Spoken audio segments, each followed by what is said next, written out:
All right, guys, you want to learn how to make your Christmas or holiday cactus bloom beautifully just like this? Well, follow this video to the end and I will show you and tell you how it is done. So first off, tip number one, light.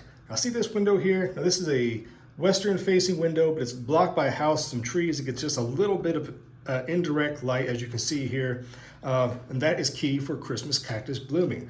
Now, the blooming cycle of these cacti actually are triggered by less than 13 hours of daylight. So if you have a very bright room or your living room or somewhere the lights are on all the time, it's going to mess up the pattern of these beautiful flowers here. Okay, so this room gets the grow lights for the plants behind me, but it's about a 12-hour timer, and it gets a little bit of light. So as the light actually outdoors gets less and less and less, it's going to trigger these blooms. So it's actually a bit early. It's not even quite Halloween. So I'm not sure why this is happening, but I've talked to a lot of my friends who have these same plants, and for some reason the Christmas cactus are all blooming really early this year. So I don't know, but it's just one of those things.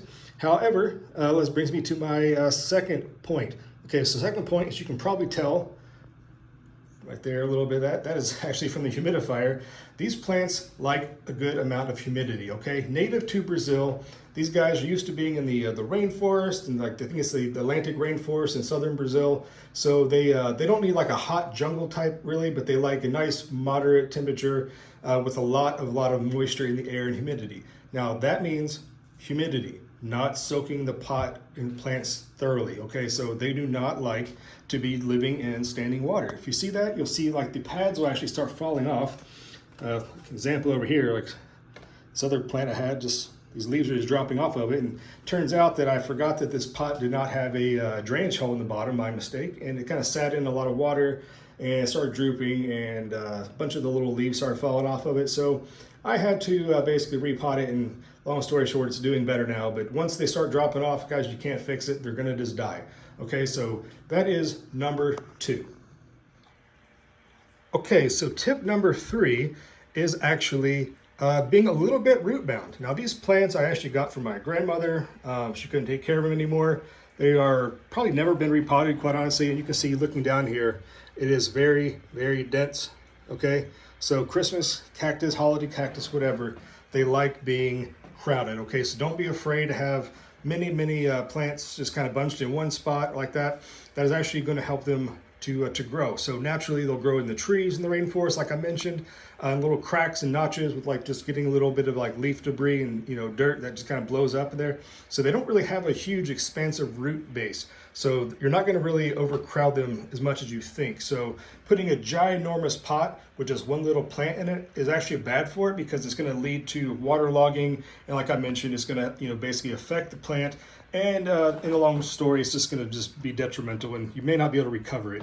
So that is number three. So bringing it right to number four, you can kind of see here the little purple tips right there.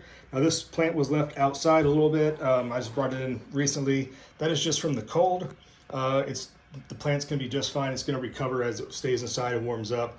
But a little bit of cold is actually what's going to be awesome as far as helping trigger the blooming cycle as well, because like I mentioned, they like the cool, moist air of the Atlantic rainforest. So a little bit of cold exposure actually does help these guys out. So if you live in a place that's super hot, you do not want to put these guys in full blazing sun. They will die. You make sure they stay humid. They need humidity. They need to be watered moderately. I'd say water them thoroughly and let them dry completely out, maybe once a month. Okay, make sure you have drainage holes. Don't be like me. Make sure you have drainage holes in your pot so that there's no standing water. That will definitely be detrimental to your plant. And you see this plant here is putting on tons and tons and tons of new flower buds. And this right here, if you're asking what that is actually a seed pod, where last year I just as an experiment, I crossed this red one with this white one down here. I've done before, as a way to just experiment, maybe try to grow some from seed. But however, these plants are really indestructible, okay? But you do need to give them some light. I know some people sit them in a dark room with absolutely no light whatsoever, and that's really not the best thing for these plants. They are still plants. They need to photosynthesize, right? So make sure they do get a little bit of light. Now these two plants are actually my bedroom. The window's on the other side of the room, so it does stay relatively dark in here compared to the plant room. So that might be why these are a little bit farther behind and not actually blooming yet. But I mean, look how many buds this is on this, right? So when this plant is in full bloom, it is something to see, guys. I mean, it is just absolutely covered in these beautiful white flowers and the purplish reddish ones here next to that. So let me go ahead and take you back and show you another plant and kind of wrap up this video. Okay, last but not least, now I'll take you down here. This is where I'm kind of propagating a lot of things. Kind of hard to see. That mist is awesome, by the way.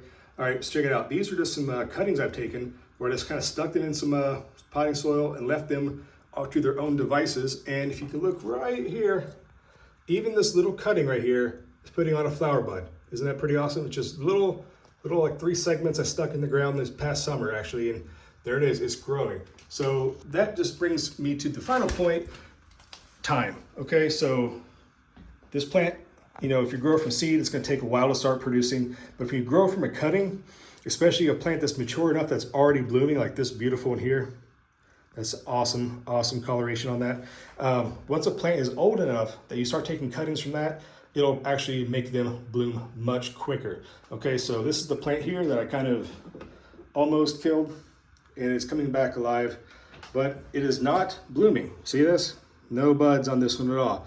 Okay, and the reason for that is a lot of the bud, where the buds would have formed, actually fell off. Okay, here's another, just notice this one right here. This is another one that's fallen off from excessive moisture. So if you water it too much and the buds, you know, the terminal ends break off, so I'm trying to say, it's not gonna bloom for you, okay? So that's something to keep in mind. So hopefully this helps some of you guys with some pointers and tips to go about growing your own Christmas or holiday cactus and getting beautiful blooms just like these. So do give this video a thumbs up if it was helpful, and I will see you next time here at the hillside. Bye-bye.